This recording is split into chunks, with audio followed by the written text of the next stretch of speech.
Okay, let's start. Okay, I will just summarize like what was yesterday's discussion. Okay, so we discussed about the class and object. So we discriminated saying that one is a blueprint and another is a actual one. So we have taken as a house. So the plan is the one as a class and actual house construction is the one object. So then we have described the constructor. So there are two types of constructor, default constructor and parameterized constructor. So default constructor means like we don't need to specify. And if you want to initialize your field members as part of your object creation itself, then you will go for the parameterized constructor. Then we have talked about inheritance. So inheritance is nothing but there's a parent and child relation. So there is a one parent is there, and there's a child. So what are the features are there for the parent? So that will be default, like no, can be accessed by the child. So there are 5 types of like no inheritance. There's a single inheritance, which is the one-to-one, means there is a one parent and one child, and there's a like multi-level. So there's a one parent and child, and for that another child for the child.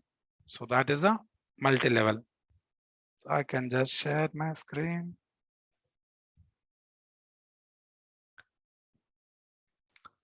Let me know like once you are able to view my screen.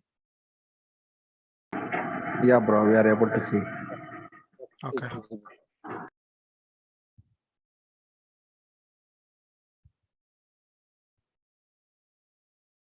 Yeah. Fine.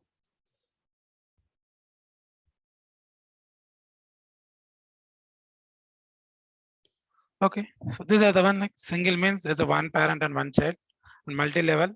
So there's a parent and child is there, and there's another child for this first child. So there's a hierarchical. Hierarchical means like there's a one parent and two child for the one parent. And another is hybrid. So hybrid is nothing but combination actually. So it's a combination of multi-level and hierarchical. So that is a hybrid and multiple inheritance. So multiple inheritance cannot be achieved. It is nothing but there are two parents and one child. So we have discussed that. So directly it cannot be achieved. There is a diamond problem because class C is also providing the same implementation and class B is also providing the same implementation. So class C, it cannot understand like no which one to use. So that's where the diamond problem is coming, and that will be achieved in Java through different way. Okay, we'll continue. Okay, before going for other OOPS concepts, so we'll look for this access modifiers. Okay, so there are like 4 types of access modifiers are there. So one is private, default, protected, and public. Somebody is banged. Yeah. Okay. So this is nothing but, so in Java, there are like no multiple packages. So if you see in the Java API itself, there is a java.lang is there and java.io is there. Also like java.util is there for collection framework and all. So it is having like no different packages. So let's take like what is the significance of this access modifiers is there is a one package is there. Under that package, there are certain classes are there. So there is a package 2 is there. Within that package 2, there are certain packages, certain Java classes are there. So if you want to access from one package to the another package, that's where majorly we can see access modifiers. So either if you want to restrict or if you want to give the global access, so that's where like its name itself is stating that access modifiers. Okay, the there is a range is it the private. We'll start with the private. Private is nothing but very least access, means I can use within my class itself. So I cannot use outside of my class. So if you want to specify any of your private data, so it's a we can treat it as private data. So that is accessible within that particular class itself. So it cannot be visible outside of that class. Okay. And default. Default means so the same class it is visible also like within that same package. So any class can access this particular class. Okay, either subclass or non-subclass, like anything can access. So the scope of this default is within the package. So let's take the package A is there and package B is there. So what and all the classes are there within the package A can able to access this with the default access modifier. So the next level is protected. Protected means so within the same package and subclasses in the different package. So that is only the things they can access. Means like within the package, like it can able to access. And let's take like package 2 is there. So if package 2 only subclasses of this particular class only can access these things. Those will be defining as protected. So there's another is the public. Public is nothing but global access. So anywhere anybody can access. So these are all the access modifiers defined in Java. So according to our requirements, we can choose like while defining any field or like anything, we can define like which category it has to go. Okay, is that clear? Yes, bro.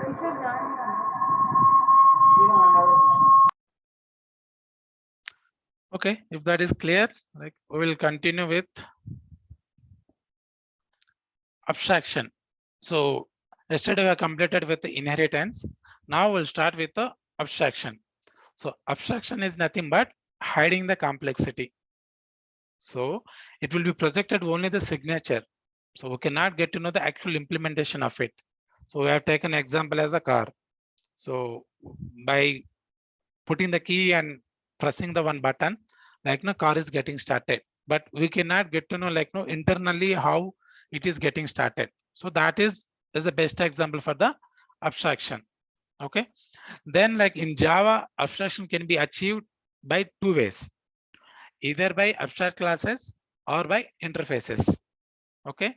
So now we will see each one by one, like what is the difference level like. So first we'll go for abstract classes. So abstract class means it cannot be instantiated, but other classes can be derived from it. Okay, it's a kind of like there is a one abstract class is there. So there can be multiple, subclasses will be there for that. So what it can have is either it can have like no complete abstract methods, or like it can be mixed. Abstract methods and concrete methods. So here concrete is nothing but with the implementation. So abstract is nothing but the plain signature will be there. The implementation will not be there. So that is the way like we will define abstract function and concrete function. So in case of the abstract classes, it can have anything. Either it can have full of abstract methods, or mixed means some set of concrete methods and some set of abstract methods, or else it can have complete concrete methods. So it can have like any category. That's where like in previous yesterday's session we discussed, it can able to provide 0 to 100% abstraction by abstract classes. So if you take a 0 means, so there is abstract class which is present with all concrete methods. So that is where 0. If it is 100% means abstract class is present with all abstract methods. That is 100%. So in between means mid-range means it's a combination. Like there are certain concrete methods and some abstract methods. That is called like abstract classes. So how it is defined is there will be abstract keyword is used here. So it can be defined for class and methods. So anything will be abstract keyword will be used to define a class as abstract class. Okay, and methods also can be having the abstract.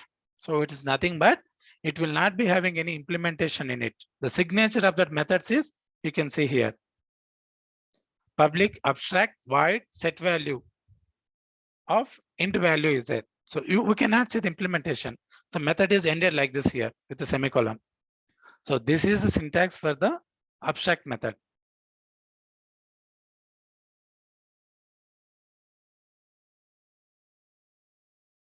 Okay, so let's take like there is a one abstract class is there. If it is having the abstract method, So class A is there. In the class A, there is a one abstract function is there, and class B is extending the class A. So in such cases, the rule for the Java is it has to provide the implementation for the abstract functions. Okay, I will show you where the example.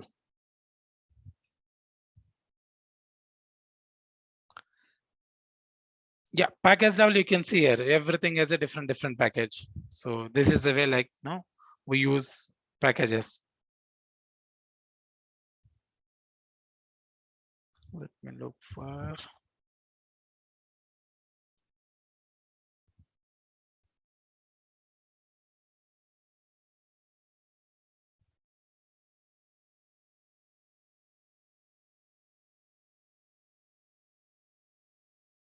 Yeah, here is the one abstract class. So there is a one abstract class is there. So this is the concrete implementation, means there is one function is there. We are providing the implementation for it. So that is called concrete. So there is another function. This is a abstract function. So you can see the signature between concrete and abstract here. Okay. So as I mentioned that, so it can have all these things like abstract class and concrete function and abstract function, and it can have like static and non-static. So any kind of like variables it can have. So the example is, let's take, I'm taking class A extends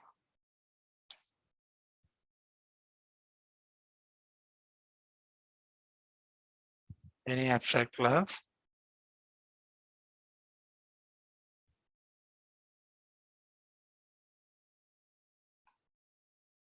see if you see here, yeah, so there will be compiler error it is showing for me. What it is, the type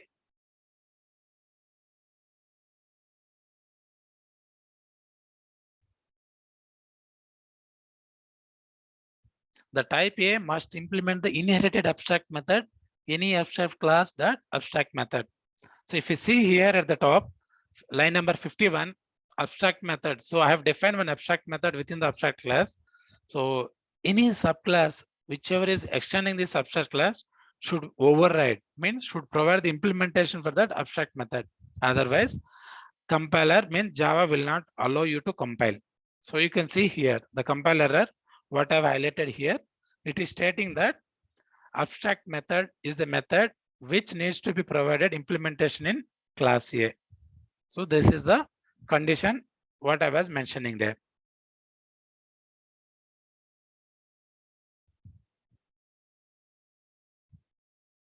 So this is about abstract. So next is interfaces. So it is also like similar to abstract classes, but only the thing is generally it cannot be instantiated. So we cannot create object for an interfaces.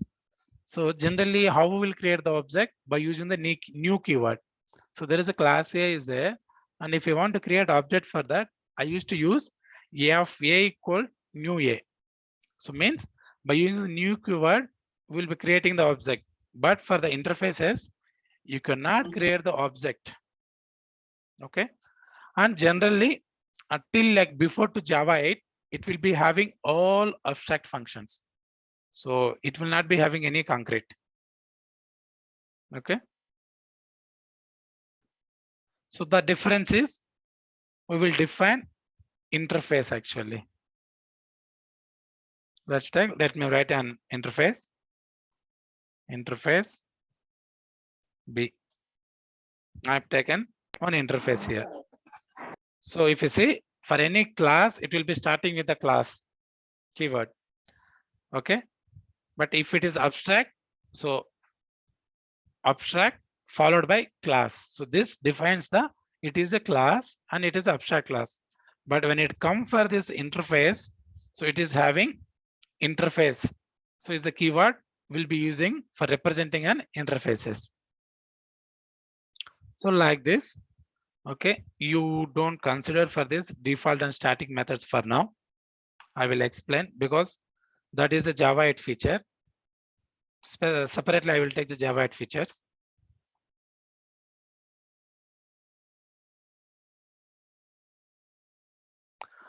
So like this, like it will be having only abstract methods. Okay. And it can have like some fields. By default, like all the fields, whatever defined in the interfaces is public, static, final. Okay. So what are the fields we define in the interface? Whether you define it or not, it will take as a public, static, final. But when it comes for the interfaces, so abstract classes, you will be having the provision. Like we'll be having the private field or protected field or like final or static. So you will be having the provision here to define any fields other than public, static, final. But in case of the interfaces, you will not be having that. So means generally we will be defining the constants. Let's take like weeks in a month and months in a year. So weekdays. So for defining these kind of constants, we'll be defining in the interfaces. Let me implement this interface. Class C implements interface. So if you see another example is,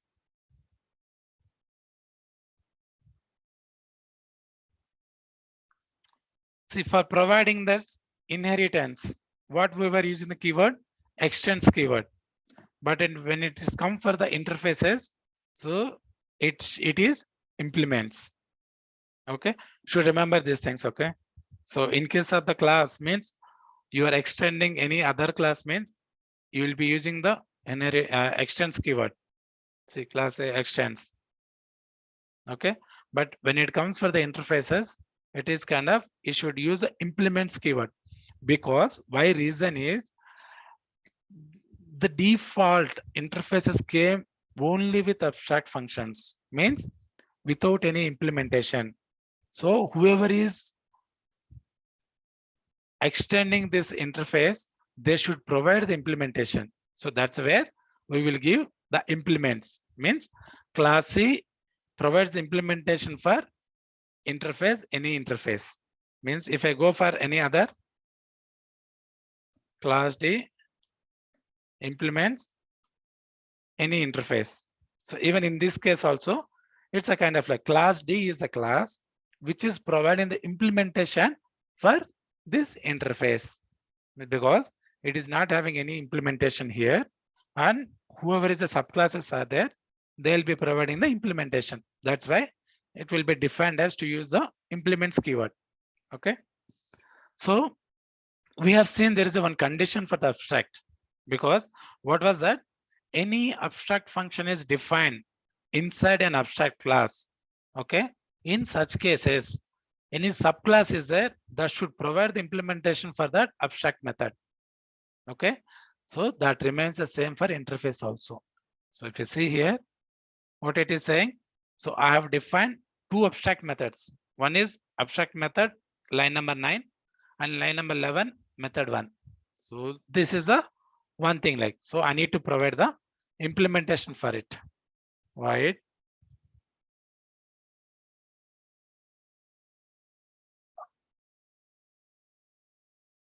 abstract method.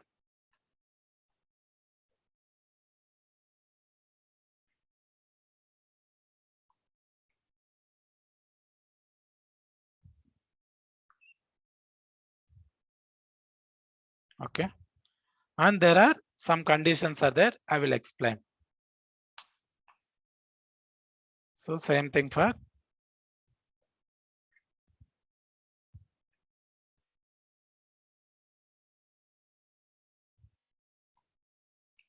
something like anything, like, because it's a dummy, right? See, if you see here, I have implemented, but still I'm getting an error. Why? Because there are certain rules.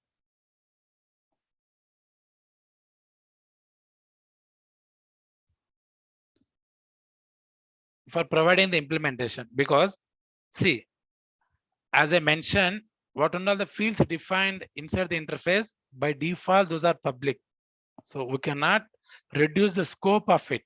So we should keep like no public, then it works. So this one I will explain you in dynamic polymorphism. So that is the where actually method overriding talks, right?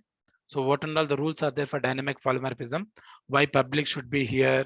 So all these things I will explain that. So now you should understand. Now for this class, I don't see any compilation error. Okay, because I have provided the implementation for the abstract functions which are defined in the interface. So, but class D did not provide any implementation. That's why there's a compilation error. So this is a compulsory for an interface.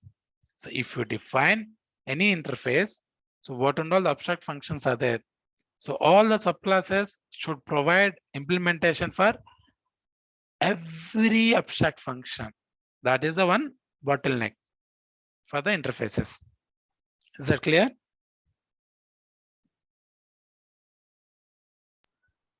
Yes, bro. Okay, others? Any doubts are there? Please let me know.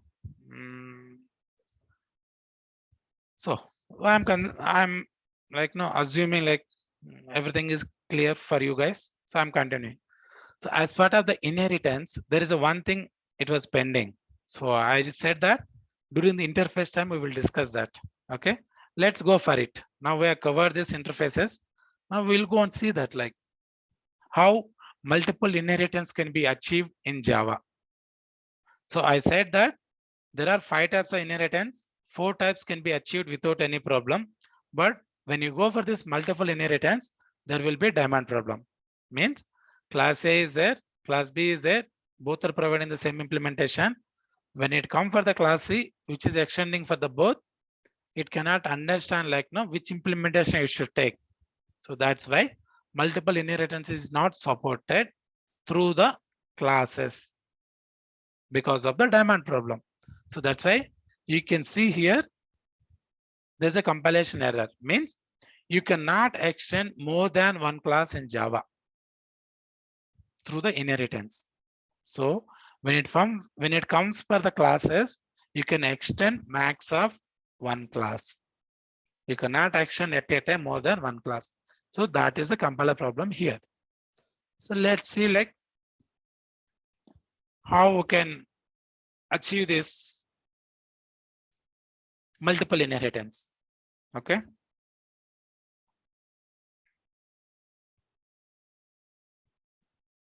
Yeah. Let's take, there is a class is there. There's a human body. Okay. There's a function is there, display human. So method defined inside human body class. And then, so for multiple inheritance, we have to use interfaces. So for achieving the multiple inheritance, only the option is via the interfaces. I will show you that. So there's interface male is there. There's another interface female is there. So both are having the show function. Okay. But here the implementation is not there. So because interface will be having the only the abstract functions. It will not be having the concrete functions. Okay. That's why. So there is another class child is there, which is extending the human body. So at max, it can extend one class. It cannot extend more than one. But when it comes for the interfaces, it can implement more than one interface. Okay. So it is implementing male and female. So the rule is it has to provide the implementation for this. So now show function is implemented here. Means the child class can decide how it wants to implement. So there is no force or no predefined structure from the superclass. So it's fully child class choice to implement this. So what was happening with the classes? So there was class A and there was class B, both are having the same function. So that is replaced with 2 interfaces, but the same function. Okay. But the difference is when you are extending for the class, already the implementation is also will be available. But when it comes for the interfaces, the implementation will be decided by the child class. Okay, that's how multiple inheritance is achieved in Java. So I think, yeah. There's somebody's raised their hand. Who's that?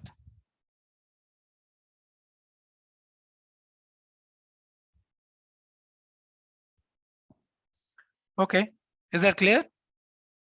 How multiple inheritance is achieved in Java? So it has to be combination. So interfaces should be there. So both interfaces can have the same function, but the child can decide how it wants to implement. So on its own, it can implement.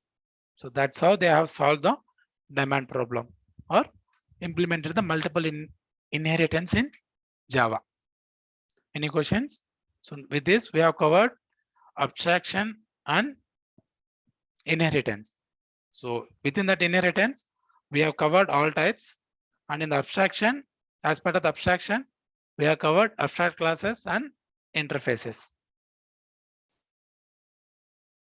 Any doubts within this? So there's a one more thing. So when to choose abstraction and when to go for the interfaces. So there can be some confusion, right? So basically what we can do is, so let's take like there are some requirements are there. So already defined common function is there. So that is fine to be defined, and uncommon things I can define in the subclass. So you can define an abstract class, you can implement the common functionality within that abstract class, and in the non-common function things you can implement in the subclass. So in such cases, you can go for the abstract classes. Okay, and you don't have any common things. So everything is like no non-common, like each each class is having on its own specialization. So there are no generic things. In such cases, you can go for the interface. You can define all the functions as abstract. Then within that child classes, you can provide your own implementation. So in these kind of situations, you can define interfaces. Is that clear?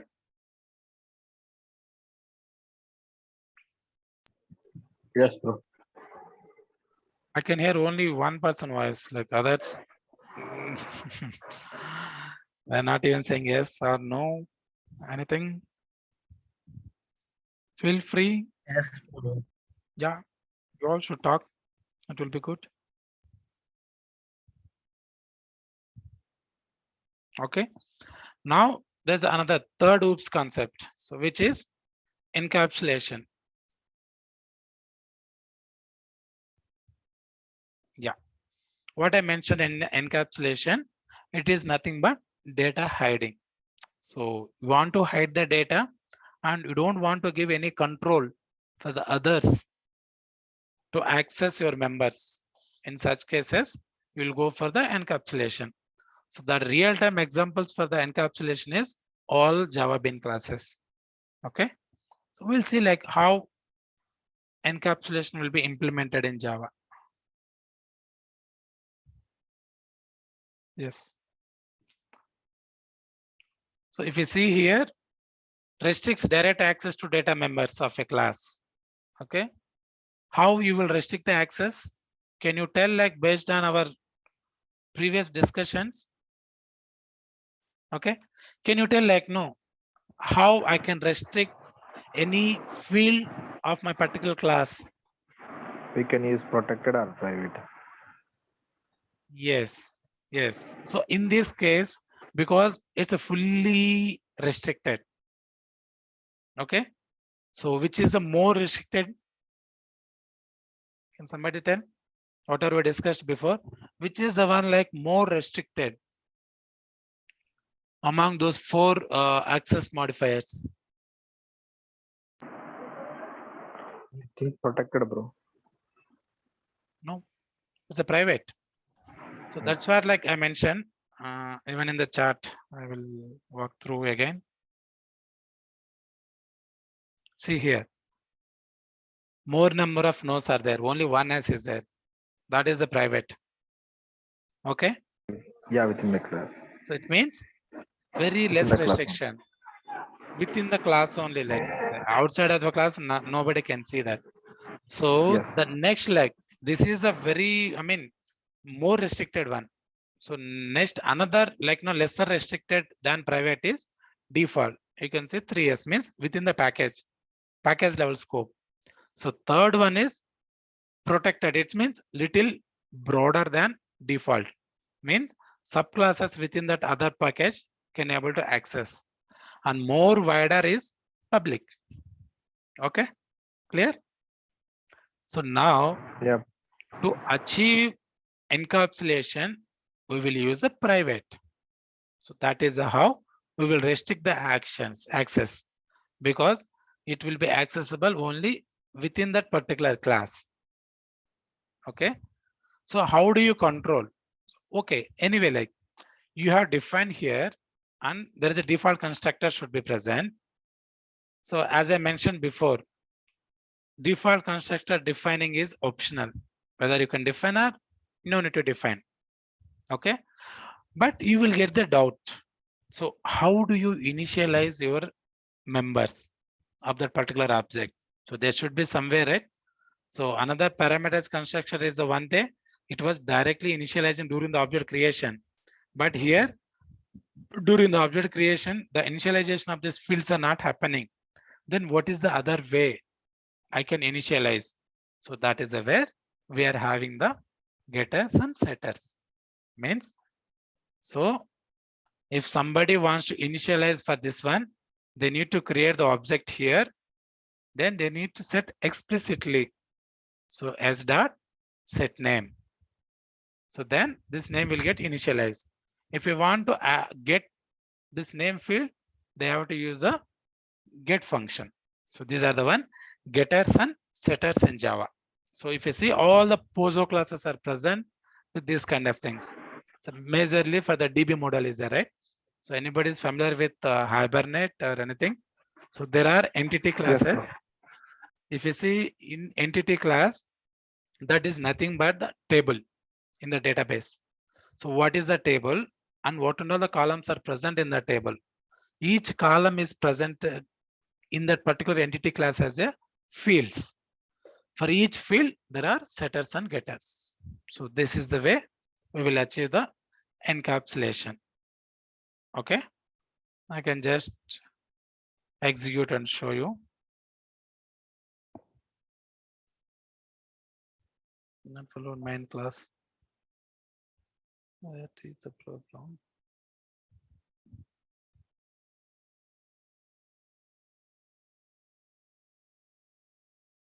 Still needs to be corrected, I think.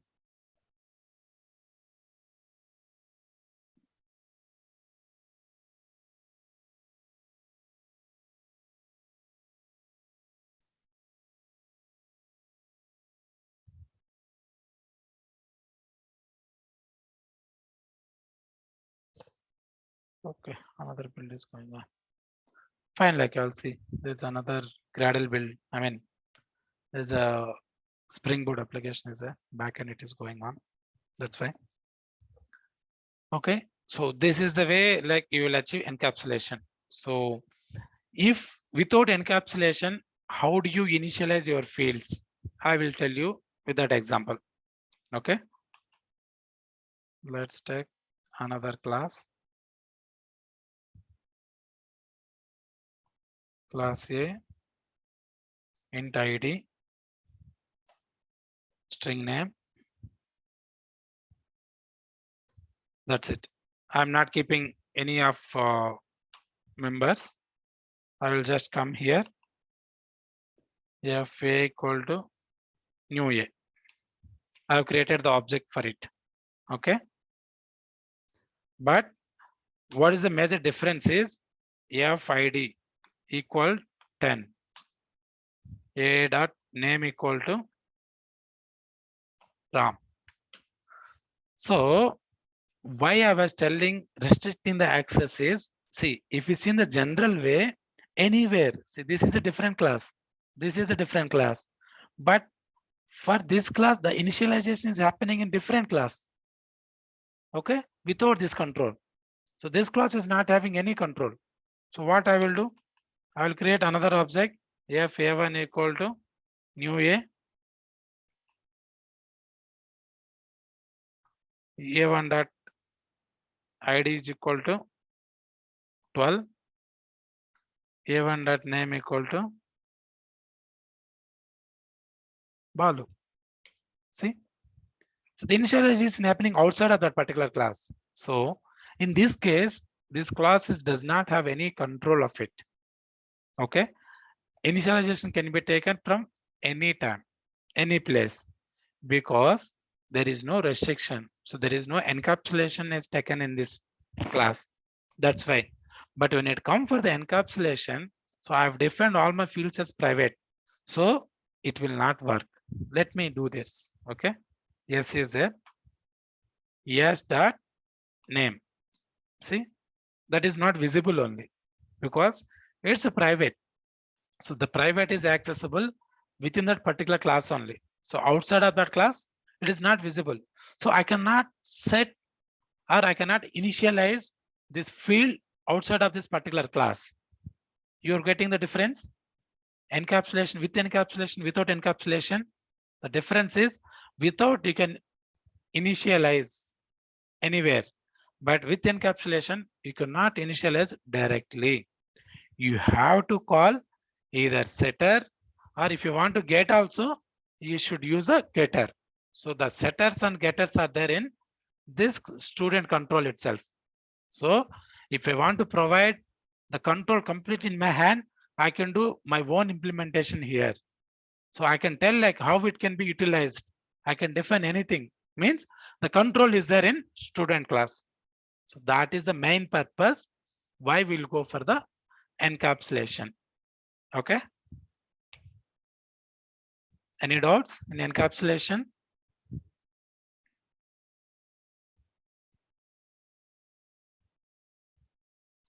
No doubts? No, bro. Okay, good. So the another last topic within that OOPS is polymorphism. Okay. The polymorphism is nothing but performing a certain action in different ways. Okay. There's a one object is there. It can perform the particular action in through different many ways. That is called polymorphism. Okay. So there are types of polymorphism. There are two types of polymorphism. One is static polymorphism and another one is dynamic polymorphism. So static polymorphism is nothing but method overloading, and dynamic polymorphism is nothing but method overriding. So these are the two terms you could have heard in Java: overloading and overriding. So the major difference is in the overloading. So the checks are happening at the compile time. Okay. So while you're defining the signature of the particular function, the compiler checks and it throws the compile time error. So the validation and verification, everything happens at the compile time. So that's where it is static polymorphism or compile time polymorphism. So anything you can call. So in case of the dynamic, so the everything, the validation, verification, everything happens at the runtime majorly.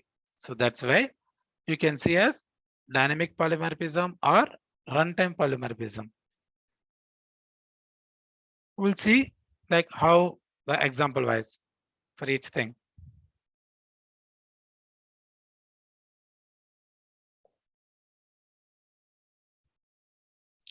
Let's go for static polymorphism, which is nothing but overloading.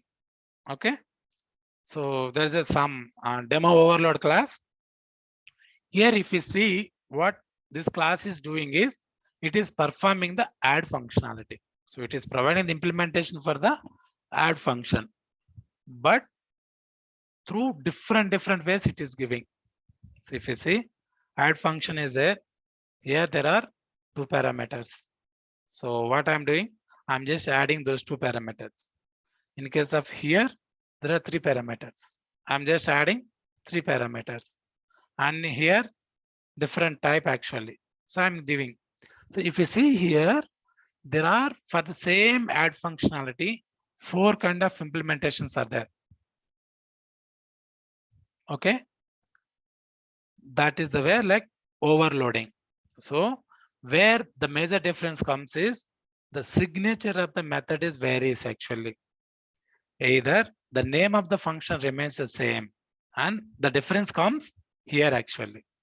Either number of arguments are different, or type of arguments are different, or order of the arguments are different. So it can be anything. If we see here, number of arguments, we'll see for the first one. What and all things? Let me go for this. Number of arguments.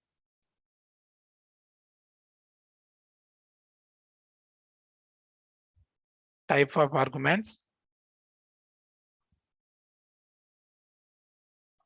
Order of arguments. Through this way, compiler identifies, okay, this is a function is getting overloaded. So number of arguments, first we'll see.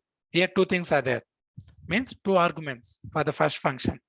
When it comes for this, how many arguments are there? 3 arguments are there. So there are the number of arguments are different, but through that it is achieved overloaded. Okay. And another one is type of arguments. You can take as example. Here 2 arguments are there. Here also 2 arguments are there, but still it is accepting. Why? Because the type of the arguments are different. If you see here, there are 2 arguments. The type of those 2 arguments is integer. But when it comes for this function, there are 2 arguments. One is a double and another is an integer. So it is type of argument is different. That's why it is accepting. Still, Java compiler treats this as a overloaded function.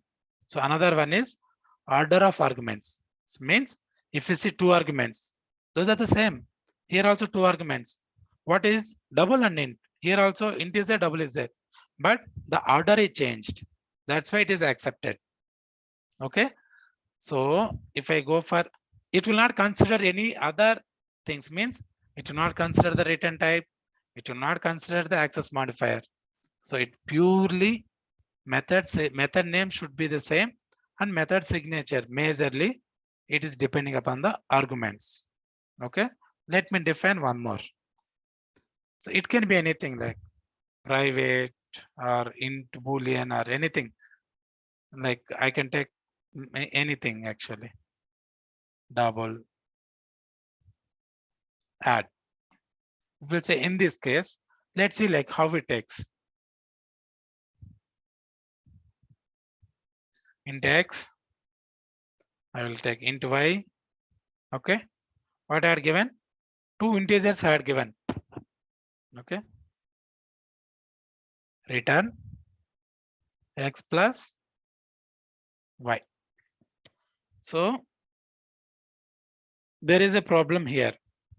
Why? Because it will not, see, if you see here, duplicate method means there is a method already exists with the same set of these things. Means there are 2 arguments. Within that arguments, there is no difference. 2 integer arguments already present for me. So then compiler will not allow.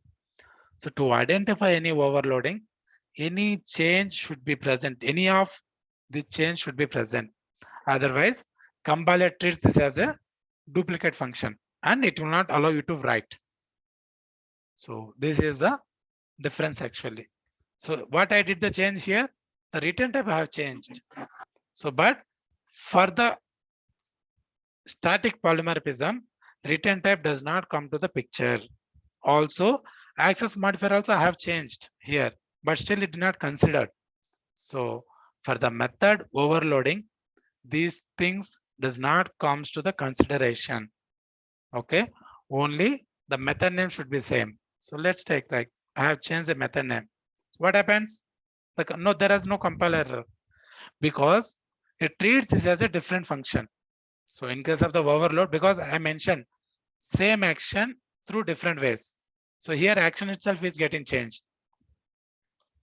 So now the action is same. So to achieve overloading, any one should be there. Either should be change in number of arguments, or there should be change in type of arguments, or there should be change on order of arguments. So any one thing should be there, then only overloading will be achieved. Okay. So this is about overloading. So in case of the overload, so there is no need to be two classes, because if you see here, only single class is there. I don't have any subclass for it. See, I've created object for this. I can able to call all these functions without any error. It works fine for me. Okay. But so we'll go for dynamic polymorphism. Is that clear? Overloading? Yes, bro. Yeah, bro. Now we'll go for overriding. So overriding, if you remember, in case of the interface also, like no, we have seen while writing the public, I had given explicitly, if you remember. I will cover all those things here. Let's take, to achieve the overriding, there should be parent and child relationship. Okay, means what is overriding is, there is one parent class is there, there is some child class is there, but parent class is providing some implementation. Child class does not want that particular implementation. It wants its own implementation. In such cases, there is a provision that subclass can provide its own implementation. Let's take here, there's a vehicle class is there. It is having the implementation for the move function. Okay, but there's a motorbike is there, so which is extending the vehicle class. Motorbike does not want this particular functionality.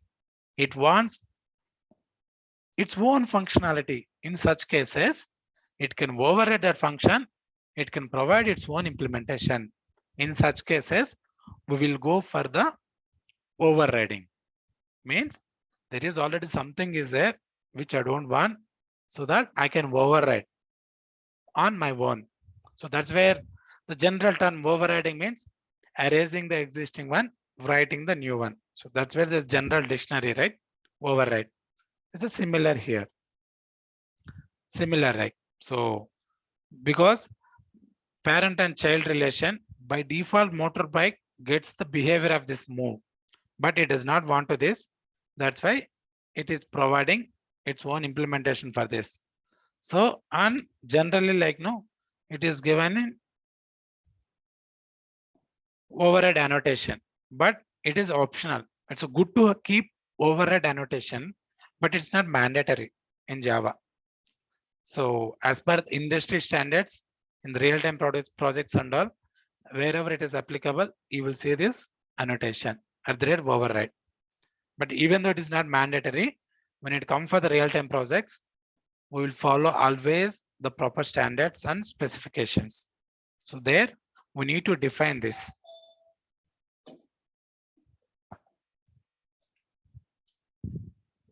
Is that clear? So what it has done, it has overridden and it provided on its own implementation.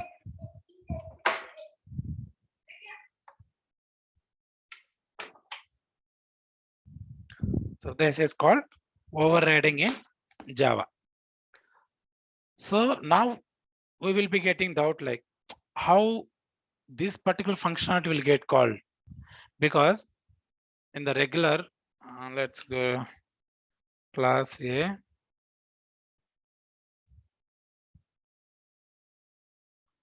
Void M1.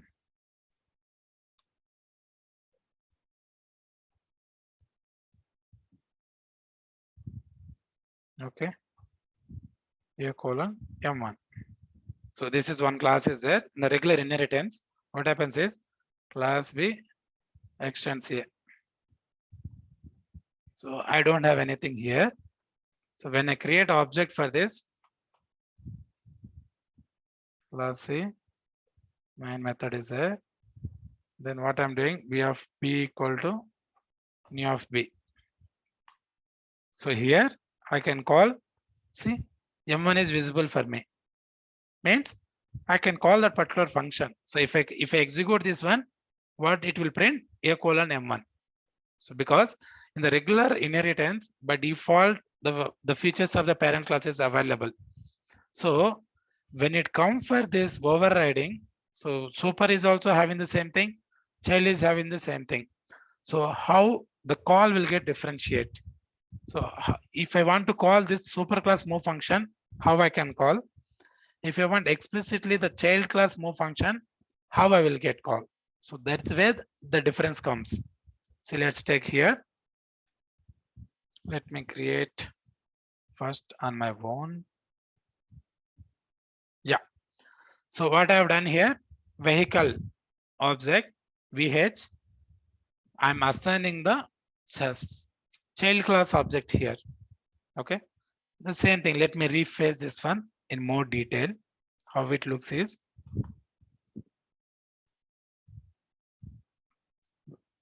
vehicle V1 is equal to new vehicle. So this is regular way creating the object. Now let me create for motorbike also. Motorbike B1 is equal to new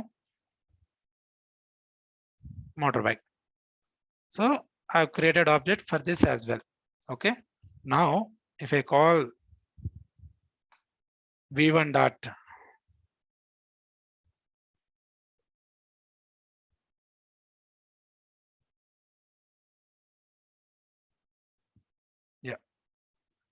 V1 dot move here.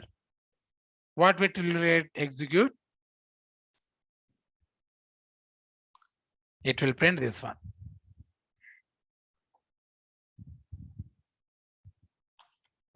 Because generally it is regular procedure. If you want to access any member within that particular class, how I can access? Through the object. What I've done here, there is a class vehicle is there. So there is a field, function called move is there.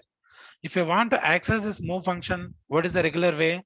I have to create the object for that, and through that object I can access it. So I have done the same thing.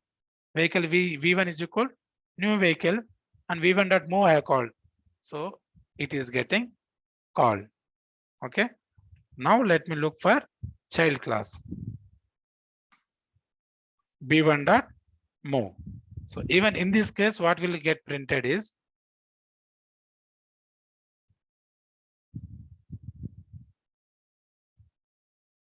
this one, like its own implementation.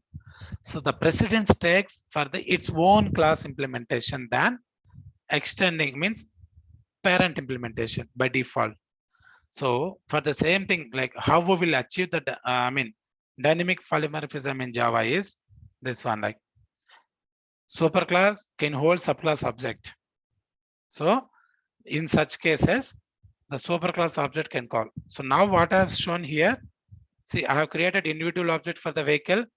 With that, I have called vehicle implementation. So I have created object for the motorbike. So I have called object, motorbike implementation.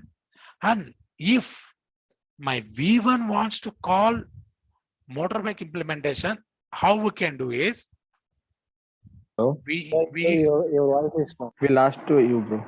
oh, is it? Now Yes, is it bro. okay? I think network issue. Is it clear now? Okay. It's Yeah. clear, right? Yeah, fine. I will Yes, repeat yes. that. So what has done here is I have created vehicle object and I have accessed the vehicle class properties. Similarly, I have created the motorbike object. I have accessed motorbike properties or features. So it is clear that, so even though at this point, it is having access for both, when I call with this object, only it will get called. So when I create object for motorbike and I have called this b1.move, this implementation will get called. So motorbike can be moved and accelerate too. Okay. And there can be requirement that my V1 object, means V1 reference, wants to call the motorbike move function. How it can be done? So that is where this dynamic polymorphism comes. What I will do now, I will assign V1 equal to B1. Now V1 dot move. That's it. See, till here, what V1 can call at max, V1 can call its own function, means this one. So with the V1, we cannot call this. Okay, we can call only this. But now with this V1.move, it will call the motorbike's move function, because how Java looks is first it will check what is the reference. So this is the reference of vehicle class. So then it will check vehicle class is having the particular functionality or not. Then while calling this function, what JVM will do is it will look like what is the exact object it is holding. So it is holding the motorbike object. So that's where when you call this move, then this actual motorbike function will get called here. So that's where they have implemented here. Vehicle VH is equal new motorbike. So I have created separately and assigned, or else I can do in a single shot also. Vehicle VH is equal new motorbike means I have creating the reference for the vehicle class, which is actually holding the object of the motorbike. So when VH is holding the motorbike object, when it calls this particular function, the motorbike function will get called. So this is the how the dynamic polymorphism will be achieved in Java. Is it clear? Any doubts in this? No, bro. Others? Hello, bro. Yeah. Actually, in polymorphism, static and dynamic we have, Yes. but both we have to use at a time. Depends upon the situation or depends upon at what situation you can use Yeah. dynamic or static. See, it can be achieved like both. Like let me do this one here. Okay. Public void move. What I'm doing here int I. What I'm doing SIS system.out.println. Okay. Vehicle. What I'm just printing this one. So now if you see here, this is a different one. What I will do here, I will better explain here. It is a better way because I'm having V1, B1. So now let me go for here. V1 dot. What is the other one is a move is visible here. So integer I value, I can give 1. It's fine, executing. So now, Bro, we are getting lag, bro. is it? Is it, Yes, bro. is it better now? Sometimes your voice is somewhere. It is Oh, lagging. okay. Maybe network, I think. Yeah, please let me know like whenever it is happening, I will repeat. Okay. Okay. Now what I have done is I have done static polymorphism in my vehicle class. Okay. There's a move function is there and there is a move function with integer argument. But I have override only my one move function. So I did not override the other one. So what happens here is, so I have created the vehicle V1. So I can able to access move. I mean, both the functions I can able to access. And I have created the object for motorbike. Let me go for this motorbike. B1 dot. See, I can able to access here, even this as well. So now if you see in this example, I have achieved both. There is a static polymorphism is in place and overriding is also in place. So now I can tell these two are overloaded within the vehicle class, but I can tell here the move function is overridden between vehicle and motorbike class. That's it. Both are achieved. It can be present. So according to our requirements, so the real-time requirement you can see is, let's take, there are same functionality with several arguments are there, but there is a requirement for the child. So it can have like its own return type, or it can have like different implementation for only one function of that. So in such cases, it can override only that particular function and it can implement on its own. So it can be achieved. So both at a time can be achieved, like overloading and overriding without any issue. Clear? Got it. Okay. Got it. Yeah. Now there are some terms for the overloading. Let me just show you that.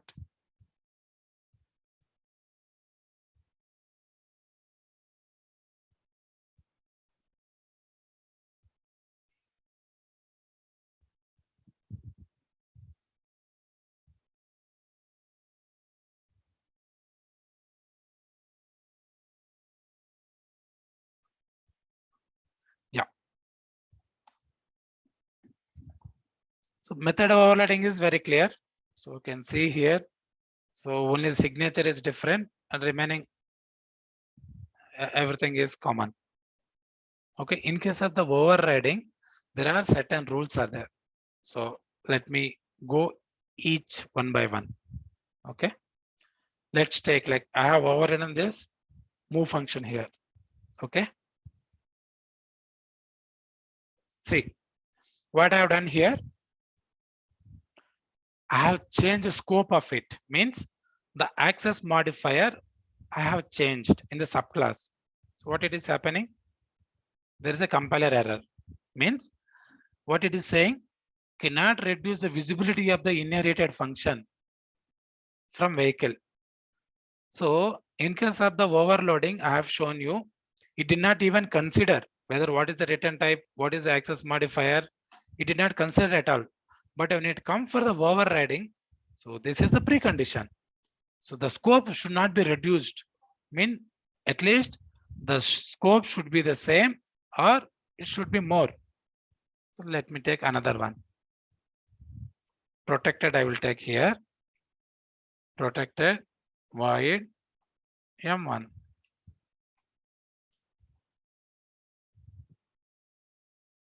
M1 here. So now I'm writing here void M1.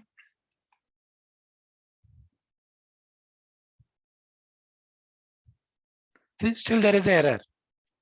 Why? Because default, if you're not specifying any access modifier, Java treats that as a default, whether you give or won't give. Okay. But compared to the default, protected is the broader, right? Default is only within the package scope, but protected is package plus subclasses of the other package. So means broader actually. So what overriding tells is you should not reduce the scope. Either you can keep the same at least, or it can be even more. So this is one condition for access specifiers. Okay. There is another is there for return type. Even in case of the return type, it should return the same thing or its subclasses. So it cannot return anything else. So that is the one thing. And let's go for this exception. Throws exception. Okay, exception is very parent.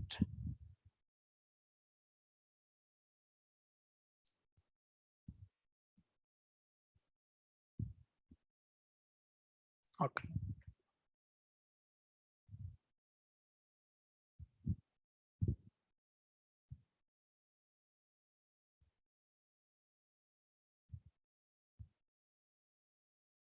Public void M1. I don't know still. Execution is not happening. For the Murphy example, proceed. It's not able to identify. Okay. The another problem for exceptions is, see, I've discussed one thing. One is return type. Return type means either it should be the same or it should be subclass of that particular one. And this is another one, the scope. Access modifiers I have defined. And also one more thing, like, so as part of the while overriding, so these are all not considered actually. The private, static, and final functions. These cannot be overridden. So let me keep here this one. private. See here, it cannot override the private things. So private things cannot be overridden. Also, the final one. The final means it's fixed. So once it is defined, it cannot be changed at all. So that is there for the final. Another one is static. In case of the static also same thing. So during the overriding, you cannot override private, static, final functions. Okay. Access modifiers I have told, like either it should be the same or it's even broader, right? So there is throws class is there. So if any exception is throwing, so there are two types of exceptions, like checked and unchecked. Means compile time exception or runtime exception. So that I will cover as part of the exceptions in a more deeper way. Okay, I think we are already over the time. That's it for today. Any doubts? Any questions?